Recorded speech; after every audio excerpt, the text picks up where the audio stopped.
Bismillahirrahmanirrahim. Assalamualaikum warahmatullahi wabarakatuh. Yang terhormat Dewan Penguji, perkenalkan nama saya Rahmat Basori, Guru Pendidikan Agama Islam di SDIT Al-Imam Asy-Syafi'i Karangjati Ngawi. Saya mahasiswa PPG Batch 2 2024 IAIN Ponorogo. Hari ini tanggal 28 Januari 2025 saya akan melakukan uji kinerja dengan materi kisah Nabi Nuh kelas 2 SD. Selamat menyaksikan. Jika ada salah pada video saya, mohon maaf. Akhir kalam, assalamualaikum warahmatullahi wabarakatuh.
Assalamualaikum warahmatullahi wabarakatuh.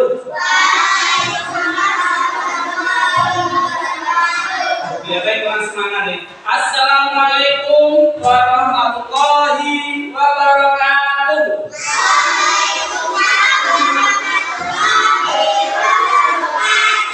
Ahlan wa sahlan. Alaikum. Sobat khair.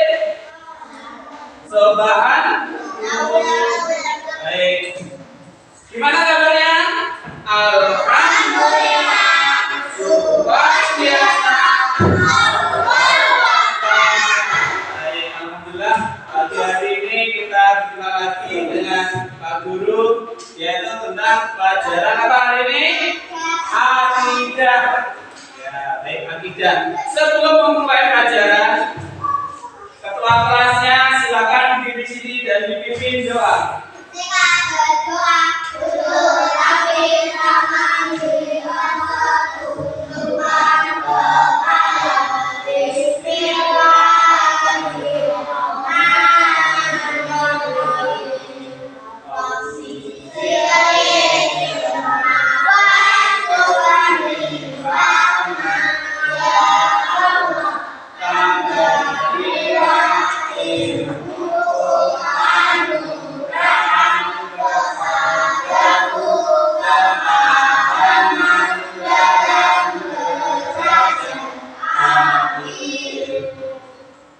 Baik, setelah kita berdoa,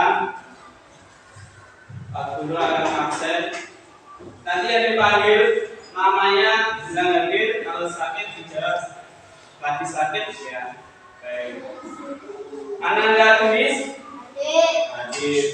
Ananda Asraf, Ananda Afid, Ananda Asta hadir. Ananda Zahra Ananda Deva, Ananda Nadu, sakit. Oh, ya. Ananda Fauzia, Adit. Ananda Hamka, Ananda Ilwa, Ananda Imelda, Ananda Kanaya, Ananda Luna, Ananda Atta, Ananda Abram, Ananda Nasifa, Ananda Laura, oh, Ananda Zaila, Adit. Ananda Raya, Adit. Ananda Hinan, Adit. Alhamdulillah ya. Kita doakan teman kita yang belum bisa mengikuti pelajaran pagi hari ini, kita doakan semoga merasa sembuh dan baca umur Quran Al-Fatihah.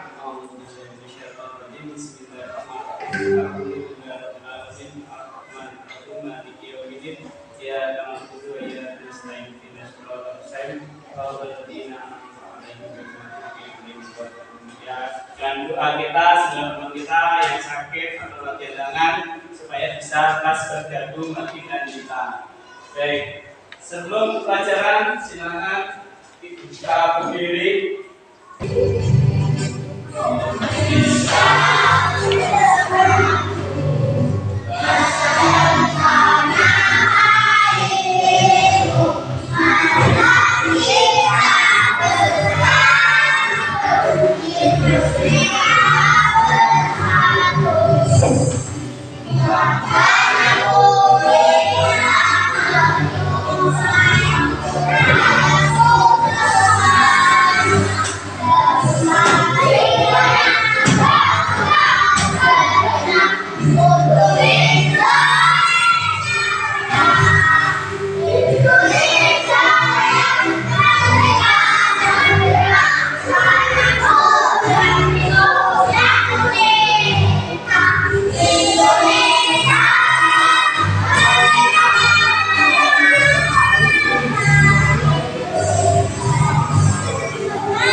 Dan bagaimana kami dapat menerima satu agama yang menyamaratakan para bangsa dengan orang awam, penguasa dan pembesar dengan guru-gurunya, dan orang kaya yang berkedudukan dengan orang yang miskin dan lemah.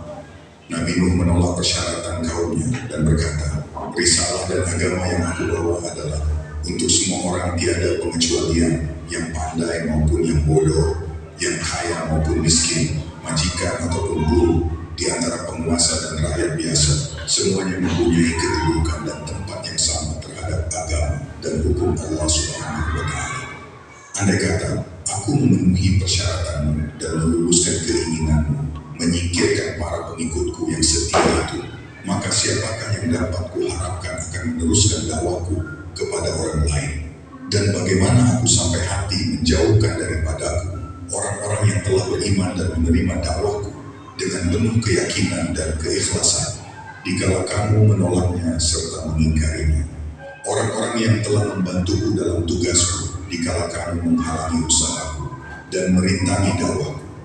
Dan bagaimanakah aku dapat mempertanggungjawabkan tindakan pengusiranku kepada mereka dan terhadap Allah Subhanahu wa Ta'ala. Bila mereka mengadu bahwa aku telah membalas kesetiaan dan ketaatan mereka dengan sebaliknya, semata-mata untuk memenuhi permintaan dan tunduk kepada persyaratanmu yang tidak wajar dan tidak dapat diterima oleh akal dan pikiran yang sehat. Sesungguhnya kamu adalah orang-orang yang bodoh dan tidak berpikiran sehat. Berbeda daripada kami sebagai manusia biasa. Jika betul Allah akan memutuskan seorang rasul yang Hanya dalam musibah kaya itu tidak mau. kami sebagai pemuka masyarakat yang pandai berpikir, memiliki kecerdasan otak dan pandangan yang luas dan yang dipandang masyarakat sebagai pemimpin-pemimpinnya, tidaklah mudah kami menerima ajakanmu dan dakwahmu. Engkau tidak mempunyai kelebihan di atas kami tentang soal-soal kemasyarakatan dan pergaulan hidup. Kami jauh lebih pandai dan lebih mengetahui daripadamu tentang hal itu semuanya. Anggapan kami terhadapmu tidak lain dan tidak bukan bahwa engkau adalah pendusta belaka. Nabi Nuh berkata menjawab ejekan dan olok-olokan kaumnya. Apakah engkau mengira bahwa aku dapat memaksa kamu mengikuti ajaranku? Atau mengira bahwa aku mempunyai kekuasaan untuk menjadikan kamu orang-orang yang beriman? Jika kamu tetap menolak ajaranku dan tetap membuntal tuli terhadap bukti-bukti kebenaran dakwahku dan tetap mempertahankan pendirianmu yang sesat, yang diilhamkan oleh kesombongan dan kecongkakan karena kedudukan dan harta benda yang kamu miliki. Aku hanya seorang manusia yang mendapat amanah dan diberi tugas oleh Allah Subhanahu wa Ta'ala untuk menyampaikan risalahnya kepadamu.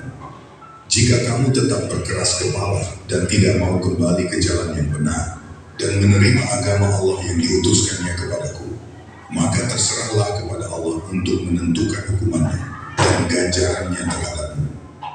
Aku hanya pesuruh dan rasulnya yang diperintahkan untuk menyampaikan amanahnya kepada hamba-hambanya. Allah lah yang berkuasa memberi hidayah kepadamu dan mengampuni dosamu atau menurunkan azab dan siksaannya di atas kamu sekalian jika Ia kehendaki. Dialah pula yang berkuasa menurunkan siksa dan azabnya di dunia atau menangguhkannya sampai hari selanjutnya.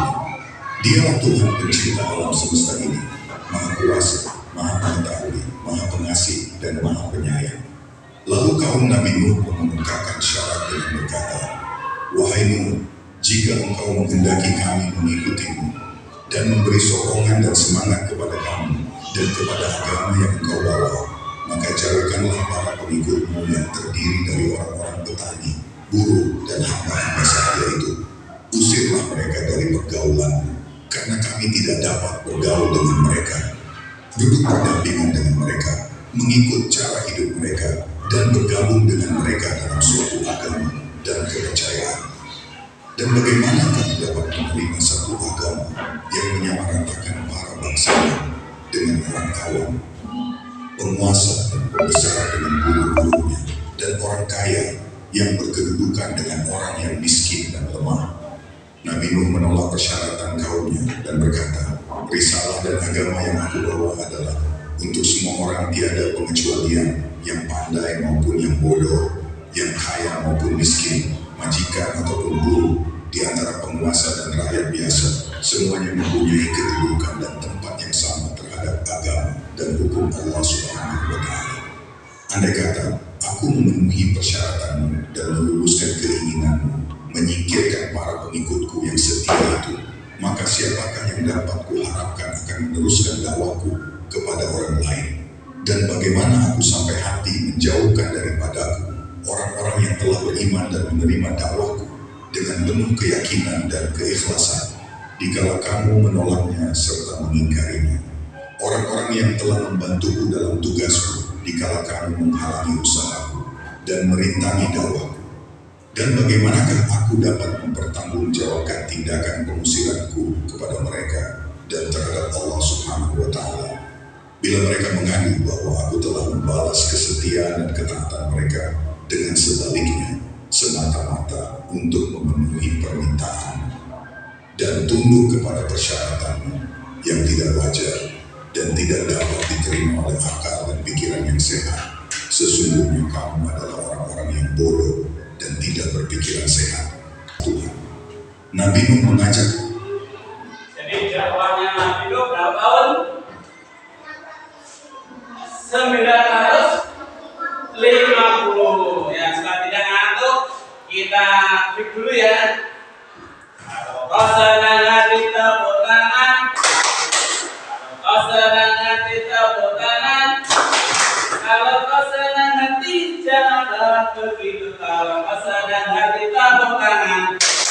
Terima kasih. Mana senyummu? Orang senang. Mana senyummu? Ini senyumku. Mana tawamu? Ini tawamu. Ya. Baik, untuk berikutnya yaitu kisah Nabi Nuh. Nah, tadi apa yang kalian pahami dari film ini? Orang-orang apa tadi? Yang berkumpul itu orang-orang apa? Orang-orang kaya yang sombong karena tidak mau kepada siapa?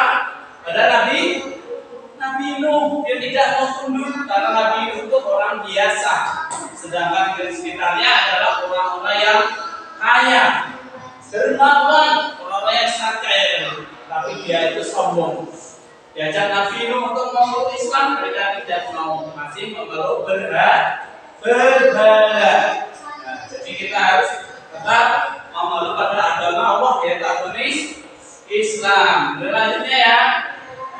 Mereka meninggalkan penyembahan berhala dan kembali menyembah dan beribadah kepada Allah Subhanahu wa Ta'ala yang Maha Kuasa, memimpin mereka keluar dari jalan yang sesat dan gelap ke jalan yang benar dan terang, mengajari mereka hukum-hukum syariat dan agama yang diwahyukan oleh Allah Subhanahu wa Ta'ala kepadanya, mengangkat derajat manusia yang tertindas dan lemah ke tingkat yang sesuai dengan fitrah dan kodratnya. Nabi Nuh berusaha menghilangkan sifat-sifat sombong dan corak yang melekat pada para pembesar kaumnya dan mendidik agar mereka berkasih sayang, tolong menolong di antara sesama manusia. Akan tetapi dalam waktu yang cukup lama itu, Nabi Nuh tidak berhasil menyadarkan dan menarik kaumnya untuk mengikuti dan menerima dakwahnya, untuk beriman, bertauhid dan beribadat kepada Allah Subhanahu wa Ta'ala, kecuali sekelompok kecil kaumnya yang tidak mencapai 100 orang. Walaupun ia telah melakukan tugasnya dengan segala daya usahanya dan sekuat tenaganya dengan penuh kesabaran dan kesulitan menghadapi penghinaan, ejekan, dan cercaan makian kaumnya. Jadi kita harus sabar, tidak boleh sombong. Kita harus sabar. Dapat kajian, dapat teman dan teman-teman, tetap sabar. Ya, seperti yang dicontohkan oleh siapa? Nabi Nuh. Karena ia mengharapkan akan datang masanya di mana kaumnya akan sadar diri dan datang mengakui kebenarannya dan kebenaran dakwahnya. Harapan Nabi Nuh akan kesadaran kaumnya ternyata makin hari makin berkurang, dan bahwa sinar iman dan takwa tidak akan menembus ke dalam hati mereka yang telah tertutup rapat oleh ajaran dan bisikan iblis. Lenyaplah sisa harapan Nabi Nuh dari kaumnya dan habislah kesabarannya. Ia memohon kepada Allah Subhanahu wa Ta'ala agar menurunkan azabnya di atas kaumnya yang berkepala batu, lalu berkata, "Ya Allah, janganlah Engkau biarkan seorang pun daripada orang-orang kafir itu hidup dan tinggal di atas bumi ini. Mereka akan berusaha menyesatkan hamba-Hamba-Mu. Jika Engkau biarkan mereka tinggal, dan mereka tidak akan melahirkan dan menurunkan selain anak-anak yang berbuat maksiat." Nabi Nuh sampai berdoa kepada Allah. Apa doanya? Ayat itu, ya Allah, binasakan orang-orang yang tidak mendoa Allah. Jangan sampai ada keturunan dari orang-orang yang tidak menyembah Allah. Doanya itu. Ya. Dan anak-anak yang kafir seperti mereka. Semuanya orang kafir ditenggelamkan. Akhirnya apa? Nih, ada tenggelam. Ya tidak bisa naik kapal karena kapalnya tinggi. Kapalnya tinggi, nggak ada tempat untuk naiknya. Airnya semakin naik, kapalnya sudah semakin makin naik. Kala Nabi Nuh berada di atas geladak perahu memperhatikan cuaca dan melihat-lihat orang-orang kafir dari kaumnya sedang bergelimpangan di atas permukaan air, tiba-tiba terlihatlah olehnya tubuh putra sulungnya yang bernama Kanaan. Nah, ini putra sulungnya siapa namanya? Kanaan, karena tidak mau mengikut apa? Ayahnya bermain kapal. Timbul tenggelam dipermainkan oleh gelombang yang tidak menaruh belas kasihan kepada orang-orang yang sedang menerima hukuman Allah Subhanahu wa Ta'ala itu. Pada saat itu, tanpa disadari, timbullah rasa cinta dan kasih sayang seorang ayah terhadap putra kandungnya yang berada dalam keadaan cemas, menghadapi maut ditelan gelombang. Nabi Nuh spontan terdorong oleh suara hati kecilnya berteriak dengan sekuat tenaga suaranya memanggil putranya. Wahai anakku, datanglah kemari dan gabungkan dirimu bersama keluargamu. Bertaubatlah engkau dan berimanlah kepada Allah agar engkau selamat dan terhindar dari bahaya maut yang engkau jalani hukuman Allah Subhanahu wa Ta'ala. Kanaan putra Nabi Nuh yang tersesat dan telah terkena racun rayuan syaitan dan hasutan kaumnya yang sombong dan keras kepala itu menolak dengan keras ajakan dan panggilan ayahnya yang menyayanginya dengan kata-kata yang menentang. Biarkanlah aku dan pergilah, jauhilah aku tidak sudi berlindung di atas geladak perahumu. Aku akan dapat menyelamatkan diriku sendiri dengan berlindung di atas bukit yang tidak akan dijangkau oleh air bah ini. Nuh menjawab, percayalah bahwa tempat satu-satunya yang dapat menyelamatkan engkau ialah bergabung dengan kami di atas perahu ini. Tidak akan ada yang dapat melepaskan diri dari hukuman Allah yang telah ditimpakan ini, kecuali orang-orang yang memperoleh rahmat dan keampunannya. Setelah Nabi Nuh mengucapkan kata-katanya, tenggelamlah Kanaan, disambar gelombang yang ganas, dan lenyaplah ia dari pandangan mata ayahnya, tenggelamlah ke bawah lautan air, mengikut kawan-kawannya dan pembesar-pembesar kaumnya yang durhaka itu. Nabi Nuh bersedih hati dan berduka cita atas kematian putranya dalam keadaan kafir, tidak beriman dan belum mengenal Allah Subhanahu wa Ta'ala. Anaknya aja, tapi seorang ayah atau seorang ibu juga kasih sayang. Kalau lihat anaknya yang menderita, pasti apa? Hatinya itu akan tetap manggil. Kalau anaknya seperti apapun, dia tetap memanggilnya ya. Dengarkan dulu mas. Ya, jadi kita sama orang tua jangan sampai dulu. Sedangkan kalau diperintah orang tua belajar dulu, ya belajar. Ayo sholat, ya segera sholat. Karena apa? Orang tua seburuk apapun orang tua kita sebenarnya, tetap dia itu yang membimbing kita. Ya, baik. Dari kisah ini, Pak Guru ada pertanyaan, ada soal, nanti silakan dikerjakan ngomongnya. Dibaca dulu ceritanya.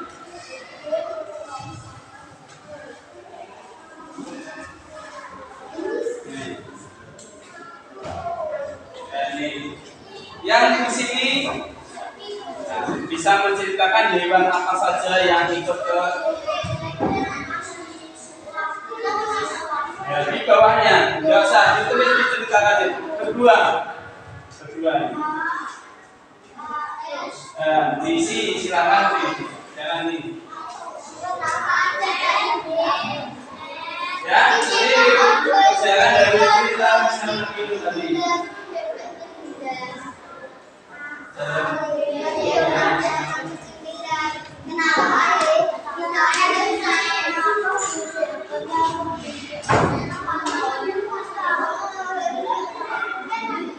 Ya silakan dikerjakan isi, silakan nasi, pensilnya ada sih, kerjaan isi, ya ditulis di mana apa saja yang ada di gambar.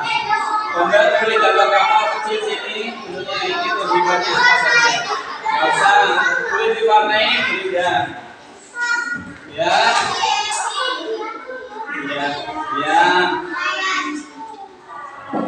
silakan.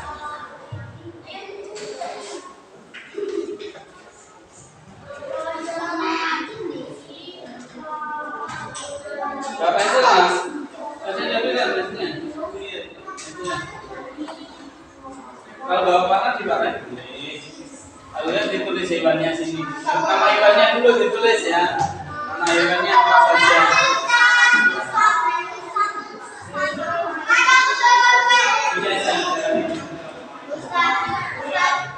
Terus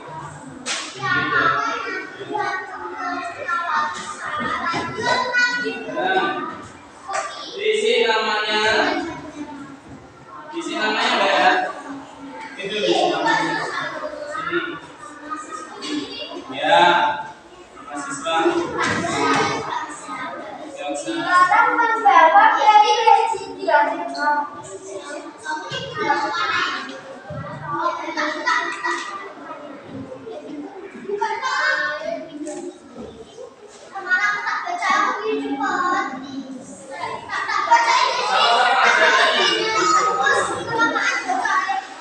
Dibaca ceritanya dulu ya.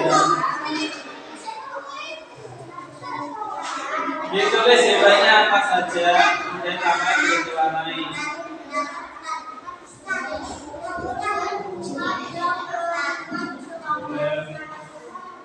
Ya, nama tokohnya saja. Ya, ini loh.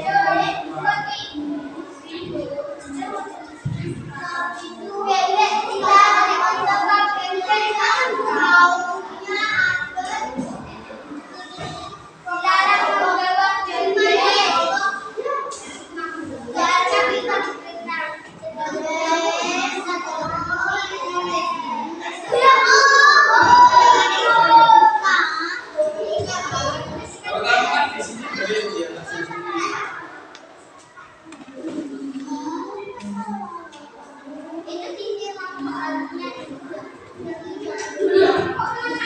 Ceritakan kembali kisah Nabi Nuh 3 kalimat saja. Ya, boleh dari situ. Itu Nabi siapa yang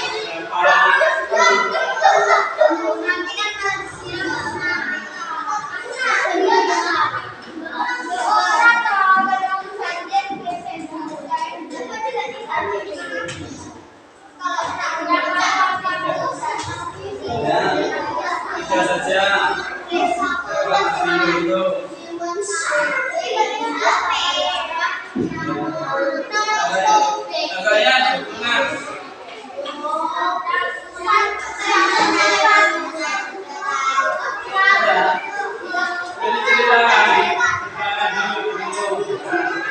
Ini ceritakan kembali kisah Nabi Nuh.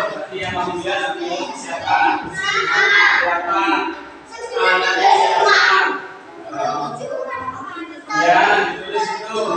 Ceritanya ada di siapa? Sudah baca ini. Sampai sini 3 saja. Selain nanti dipresentasikan ya, maju ke depan dibaca. Ya boleh.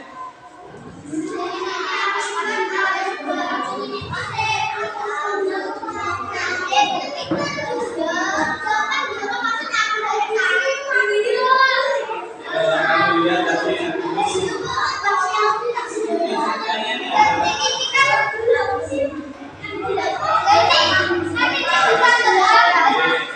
tiga saja.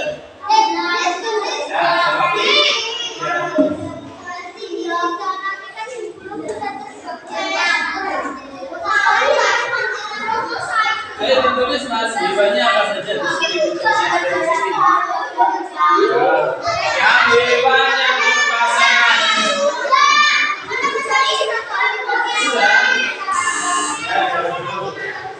Dulu ya. Setelah ini nanti dipresentasikan ya. Ya nanti tulis dulu. Ceritakan kembali, ceritakan. Dulu itu nama siapa ya? Ya, bisa. 3 saja. Itu ada di sini. Nih, Nabi Nuh adalah ditulis ini. Nabi Nuh siapa?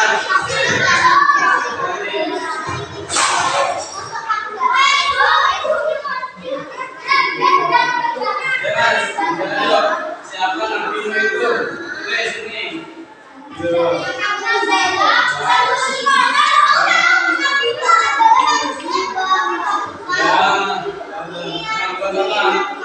Ya, membuat kapal.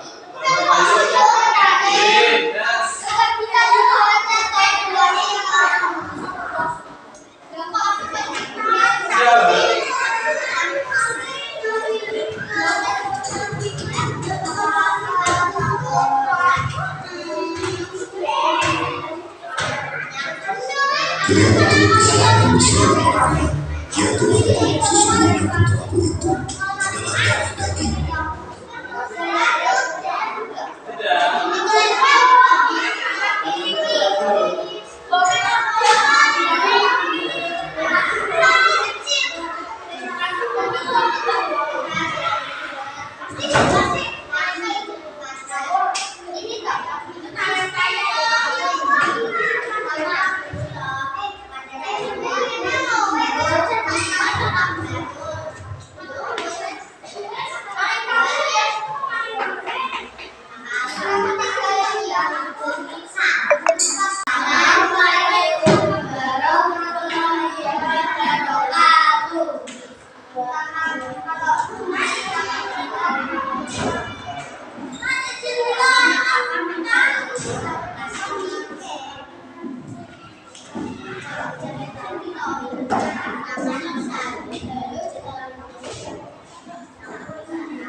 Ya, terima kasih. Tepuk jempol.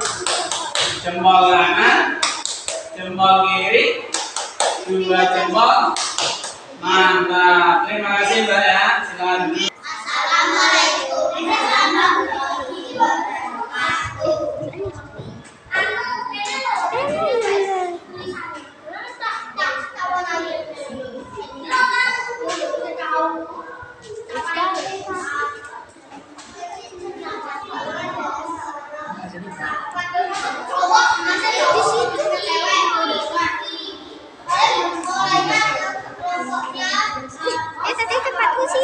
Tadi tempatku sini.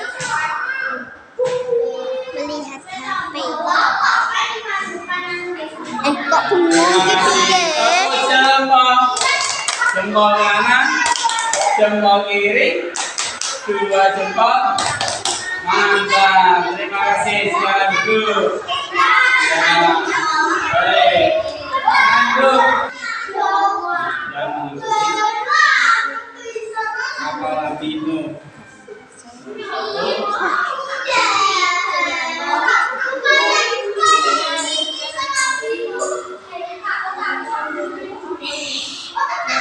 Ya, inilah hewan-hewan yang ada di kawasan Pino. Ada jerapah, ada burung, ada gajah.